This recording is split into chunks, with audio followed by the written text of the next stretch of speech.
मैं रंजन चौधरी, आप देख रहे सप्तमति जयते हैं। इन दिनों इमरजेंसी की काफ़ी चर्चा हो रहा है और मुझे तो ऐसा लग रहा है कि ये जो चर्चा है, इमरजेंसी के बाद उतना चर्चा था ही ना।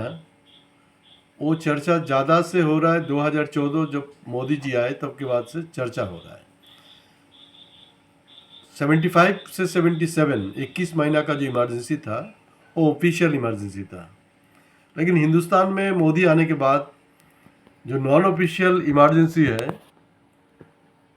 जिसको पहली बार रिकॉग्नाइज्ड खुद बीजेपी का जो फाउंडर है, लौह पुरुष LK आडवाणी साहब ने कहा था 2015 में कि हिंदुस्तान में नॉन ऑफिशियल इमरजेंसी चल रहा है, और उसको जो अपोजिशन वाले हैं वो उसको इस्तेमाल नहीं कर पाए।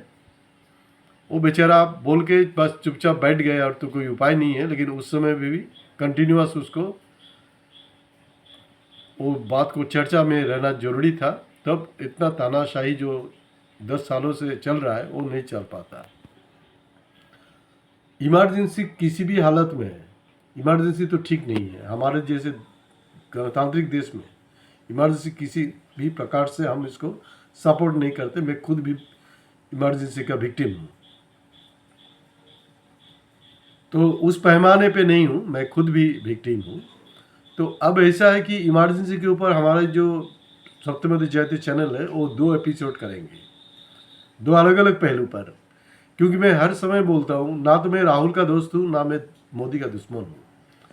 एक गलत प्रेमी कोई अपने दिमाग में बैठा ना ले, तो उसके 2 पहलू के ऊपर चर्चा होगा। और अभी करीब करीब 50 साल होने जा रहा है इमरजेंसी का, तो उसके लिए एक ही एपिसोड में टोटल कहानी को ख़त्म करना मुश्किल होता है। तो सीधी सी बात यही है दोस्तों कि मैंने पहले भी बोला कि 2015 में पहली बार आडवाणी साहब ने कहा था कि नॉन ऑफिशियल इमरजेंसी चल रहा है। जिस समय मैं व्यक्तिगत रूप से समझता हूँ, जिस समय हिंदुस्तान में इमरजेंसी लगाया गया था ना, उस समय इमरजेंसी की जरूरत थी। क्योंकि देश का जो हालत है ना, एक इनडिसिप्लिन होके रखा था, एक ऐसे एक माहौल जिसमें फॉरेन कंट्रीज का भी कंट्रीब्यूशन था, ऐसे एक सिचुएशन वहाँ में चल रहा था। उसके कारण वो दिया है जो भी हो। लेकिन उसको अगर ज़्यादा गहराई में जाइएगा तब देखिएगा कि उस समय इंदिरा जी या उनका जो बेटा, वो जो भी किया है ना, उससे ज़्यादा जो खराब किया है वो जो गवर्नमेंट जो ब्यूरोक्रेट्स है ना, वो ब्यूरोक्रेट्स को देश आज़ाद होने के बाद पहली बार इतनी ज़्यादा आज़ादी मिली और उसको भरपूर गलत इस्तेमाल किया है, जिसके कारण लोगों में आक्रोश विक्षोभ बढ़ते ही गया। उसको गलत इस्तेमाल हुआ है, ज़बरदस्त तरीके से गलत इस्तेमाल हुआ है। उसको मॉनिटर करना चाहिए था क्या हो रहा नहीं हो रहा। लेकिन इंदिरा जी अगर चाहते हैं कि हम इमरजेंसी नहीं उठाएंगे, इमरजेंसी को कंटिन्यू रखेंगे और उस सिचुएशन में हम इलेक्शन भी करेंगे, तब इंदिरा गांधी जैसे नेत्री को हिलाने वाले हिंदुस्तान के उस समय, क्या आज का दिन में भी कोई नेता नहीं है कि वो सत्ता से उसको हिला सकते थे। जैसे व्लादिमीर पुतिन हुआ, हमारा मोदी जी का दोस्त है, वो भी 20 साल से सत्ता में है, वहाँ पर भी इलेक्शन होता है।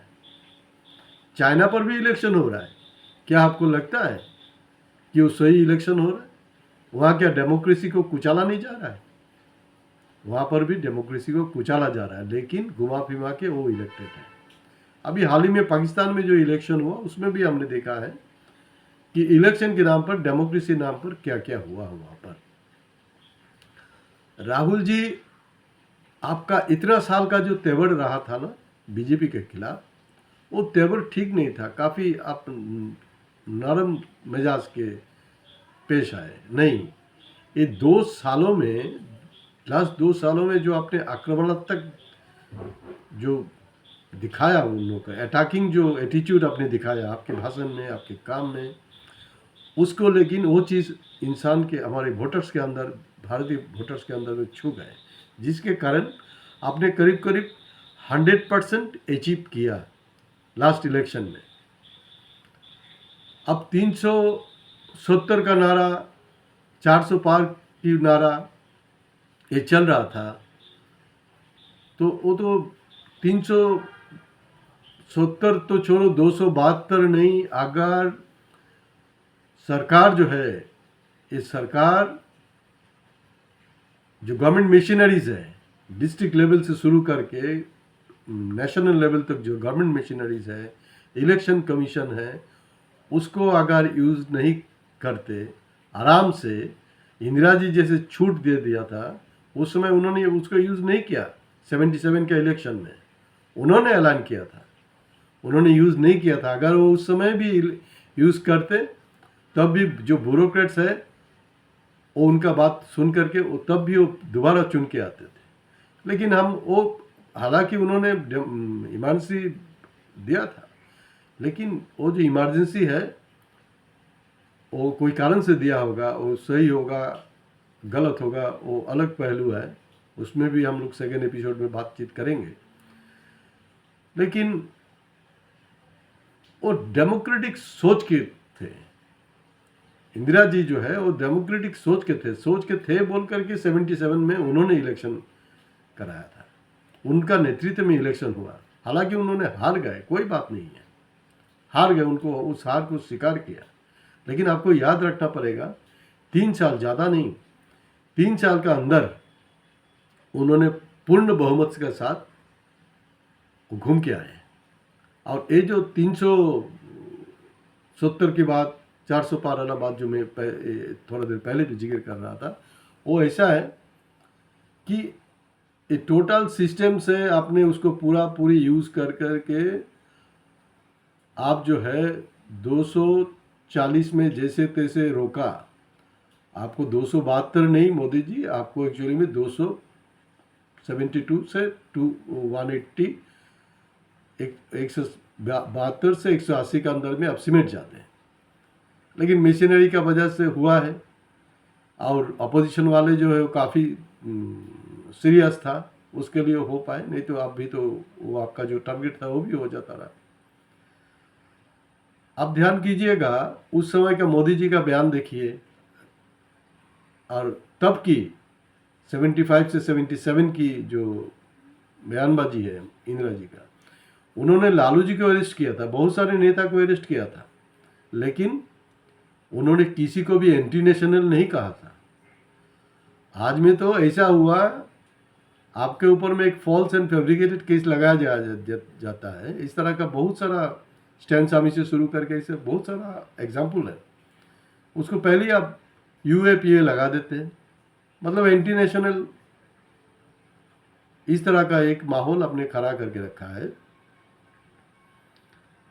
और राहुल जी, आपने ये जो 40 साल बाद एक चीज़ ब्रेक होने जा रहा था, हर न्यूज़पेपर का हेडलाइन में आ रहा था कि जो लोकसभा का जो अध्यक्ष है उसका निर्वाचन 40 साल बाद होगा, क्योंकि ऑमनिबस कंसेंसस नहीं बन रहा था। लेकिन आपका नम्रता का कारण वो हो नहीं पाया। अल्टीमेटली ओम बिरला जी को ऑमनिबसली चुना गया है, लेकिन नतीजा क्या है? ओम बिरला लास्ट टाइम जो कर रहे थे ना, अभी भी वही कर रहा है। उस समय इमरजेंसी के समय में फाइनल जो हमारा जो संविधान है, हमारा जो सिस्टम है, उसमें सही सील मोहर जो लगना है प्रेसिडेंट का, उस समय में भी जब उसमें सही हो गया, सील मोहर लग गया ना, उसके बाद ही इमरजेंसी चालू हुआ देश में। उस समय का राष्ट्रपति ने किया था। राष्ट्रपति को ऐसा कोई इतिहास नहीं है, कोई रिकॉर्ड कोई नहीं निकाल सकता है कि उनके माथे पे किसी ने, इंदिरा जी ने स्टैंड गन पकड़ के रखा था। नहीं, बहसबाजी हुआ था, लेकिन आखिर में उन्होंने सिग्नेचर किया था, उसके तहत इमरजेंसी था। लेकिन आज का दिन में जो द्रौपदी मुर्मू है, हमारे राष्ट्रपति, माननीय राष्ट्रपति, वो भी इमरजेंसी की बात कर रहे हैं। उसका जो काला अध्याय है उसके बारे में बात कर रहे हैं। वो तो आपको शोभा नहीं देते हैं, आप तो इंडिपेंडेंटली काम करेंगे। और ओम बिरला जो है, ओम बिरला आपने कोई ज़्यादा 10 लाख वोटों से नहीं जीता है, कुछ वोटों से आपने जीत गया है। और ये तो कृपा है अपोजिशन वाले की, उन्होंने एक शिष्टाचार दिखाया, कोई डिबेट में नहीं जा करके, कोई इलेक्शन में नहीं जा करके आपको चुना है, कि आपको विश्वास किया है। लेकिन आप जो है, आप तो वो जो पुराना जो आपका है ना, वो स्टाइल जो है वो आप कर रहे, और वो उसमें भी आपका, मैं व्यक्तिगत रूप से आपको कुछ कहना नहीं चाहता हूँ, क्योंकि सब कुछ मोदी जी का इशारा में हो रहा है।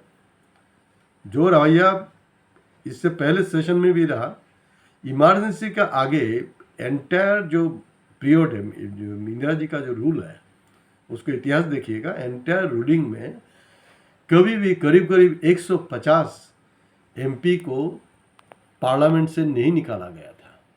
लेकिन ये मोदी जी का टाइम में हुआ है।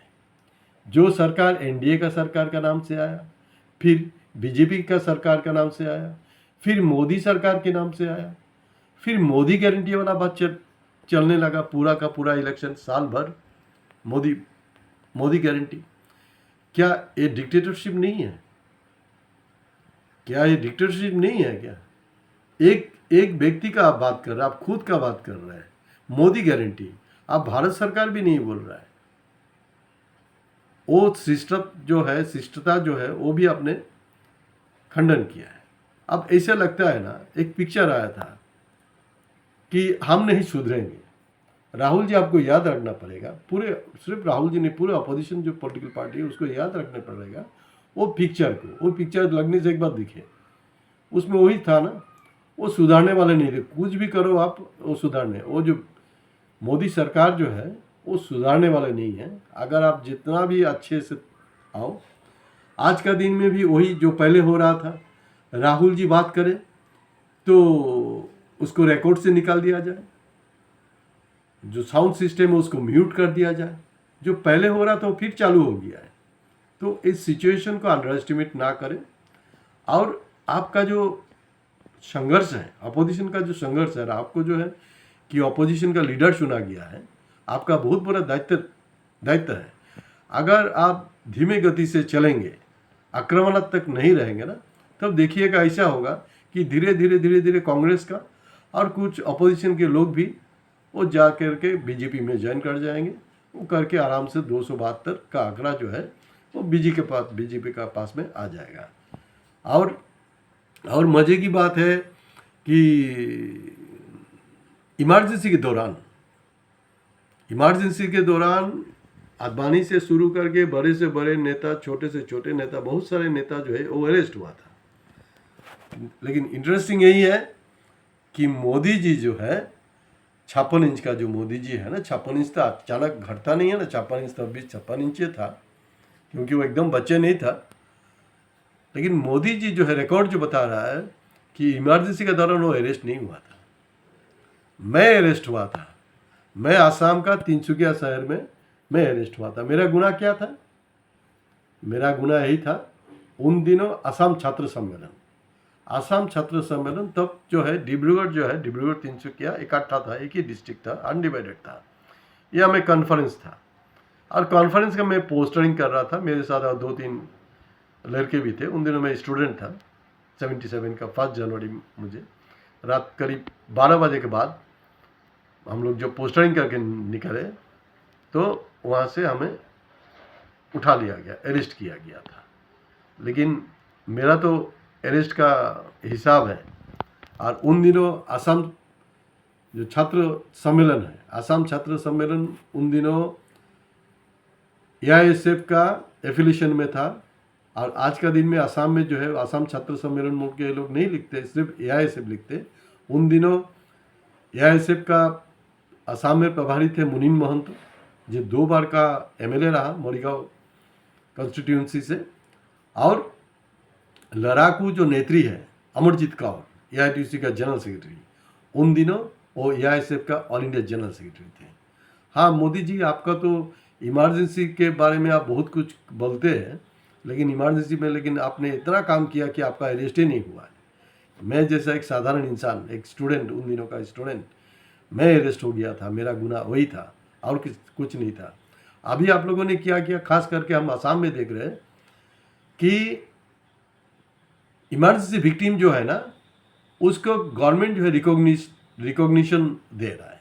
अच्छा बात है, कोई कोई अच्छी अच्छी है, ठीक है, करो, कोई बात नहीं है। लेकिन वो रिकॉग्निशन का जो अरेंजमेंट है वो डिस्ट्रिक्ट एडमिनिस्ट्रेशन का पास में होना चाहिए था।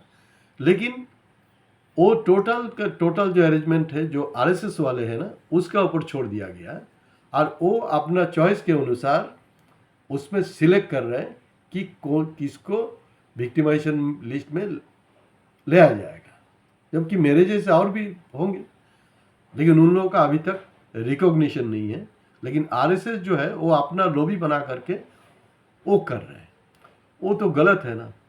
एक कौन सा डेमो, आप इमरजेंसी की बात कर रहा है, इमरजेंसी विक्टिम मैं हूँ, लेकिन वो तानाशाही तो आप भी कर रहे हो ना। यहाँ में आरएसएस का जो ग्रुप है, आरएसएस का विंग्स को क्यों उस काम में नियुक्त किया जाएगा? उसके लिए तो प्रशासन है ना, सरकारी यंत्र है, उसका थ्रू से होना चाहिए था, छानबीन होना चाहिए था, लेकिन आपने वो किया नहीं है। हाँ, मोदी जी आपको अरेस्ट होते हुए मैंने सुना है, देश के लोगों ने सुना है।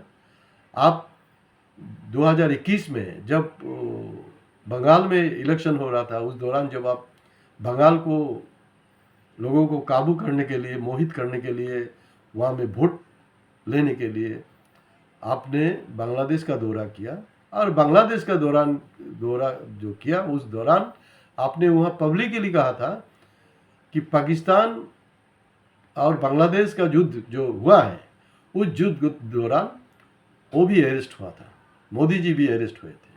लेकिन मोदी जी उस समय आप कौन सा जेल में अरेस्ट थे, वो सिर्फ एक बार हमारे देश की जनता को अगर बताएं, हमें बहुत उपकार रहेगा, क्योंकि हमें जितना सारा पता है, क्योंकि उन दिनों हिंदुस्तान का कोई लोग, क्योंकि हिंदुस्तान जो है सोवियत रशिया का सपोर्ट से पाकिस्तान से लड़ाई करके, और इंदिरा जी जो है ऐसा नेत्री है जो अभी तक अपने पाक ऑक्युपाइड कश्मीर को ले नहीं पाया ना, उस पाकिस्तान को उन्होंने 2 टुकड़े कर दिए थे इंदिरा जी ने, लेकिन आपने अभी तक कर नहीं पाए।